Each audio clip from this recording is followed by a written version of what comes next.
Сәлем біздің каналға жазылушылар.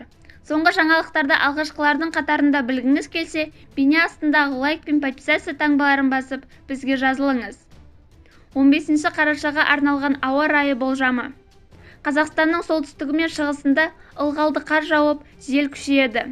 Астанада күн құбылмалы бұлтты болып, жаңбыр жауып, қар жауады. Жел 9-14 жылдамдықпен 15-20 метр секундқа күшейеді. Ауа температурасы түнде 2 градус суық, күндіз 2 градус жылы болады. Алматыда ауа райы аздап бұлтты, жауын-шашынсыз, жел 5 метр секундке күшейеді. Түнде 1-3 градус суық, күндіз 6-8 градус жылы болады.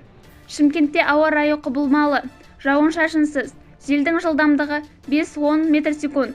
Ауа температурасы түнде 1-3 градус суық, күндіз 8-10 градус жылы болады. Бізді бақылауды жалғастырыңыз.